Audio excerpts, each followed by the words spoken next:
สบายดีทุกคนวันนี้สิพาทุกคนมากินมะม่วงญาติพวกทุกคนเนื่องจากว่าเฮาหิวข้าวแห้งมะม่วงอยู่เพิ่นเฮาหลายทุกคนเลยมีออมนาออมหลังรวมกันทั้งหมดก็ประมาณ6-7ต้นพุ่นแหละมะม่วงกระสอแล้วก็มะม่วงเขียวเสวยหุ่นในกระตาบักใหญ่เฮาบ่ได้เก็บเนาะหลานเฮาเก็บ หลานเฮาเยอะแห้งหรือขึ้นไปซะเล่าก่อนมันกระสุกแล้วดมเบิ่งก่อนจักหน่อย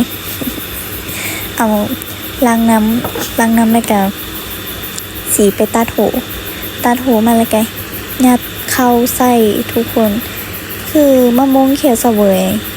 ตอนนี้มันก็มันแห้งแล้วเกือบสิหมดแล้ว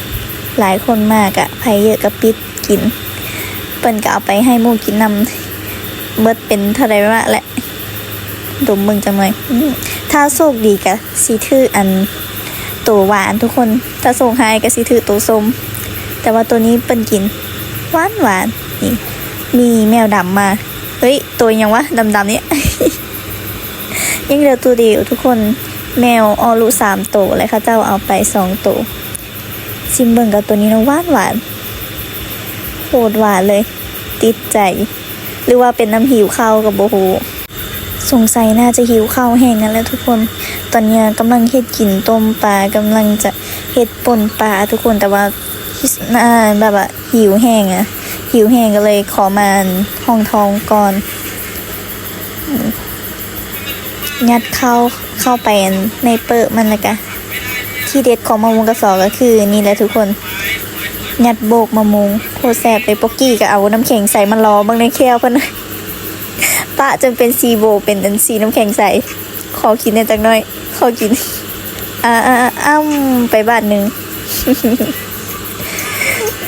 สงสัยน่าจะหิวแห้งเลยเห็นอย่างก็อยากกินเมื่อกี้ก็เตะบานมาไม่เมยเพิ่นว่า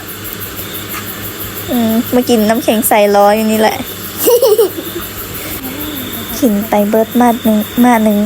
ก็รู้สึกว่าเริ่มบ่หิวข้าวละ สิต่อไปมาที่2เลยแล้วก็จะมีโตอีกอย่างมาลักกินน้ำมันล้างมะม่วงเฮาหุ่น3โต2โตเอามากินน้ำอีโอ้ยน้ำค่อยเมิดแล้วนะวันนี้ขโมยตัวนี้ขโมยลักน้ำนี่หน่วยที่2ตัดโหออกเลยทุกคนมีใครเคยกินแน่มีใครเคยกินเลยคอมเมนต์บอกกันเด้อทุกคนเด้อนี่บีบเม็ดมันออกแล้วล่ะกะถ้าสะดวกแบบถ้าดูว่าง่ายๆก็คือถ้าดูก็คือเอามีดซอยเนื้อมันแล้วก็ใส่มองในเปิดมันแล้วก็เอาเข้าใส่มันก็สิมีเนื้อหลายกว่าเก่าหั่นนะทุกคนเอาเข้าใส่หน่อยนึงรู้สึกว่ามันพอดีกระเทินวะเอาเข้าใส่อีกก่อนจักปันนึงเอาใส่อีกก่อนรู้สึกว่ามันน้อยบ่อิ่ม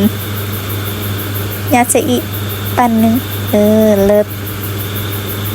วันนี้ก็ขอตัวไปกินก่อนเด้อทุกคนกินมะม่วงแซ่บๆแล้วก็ไปป่นปลาต่อแล้วบัดนี้ทุกคน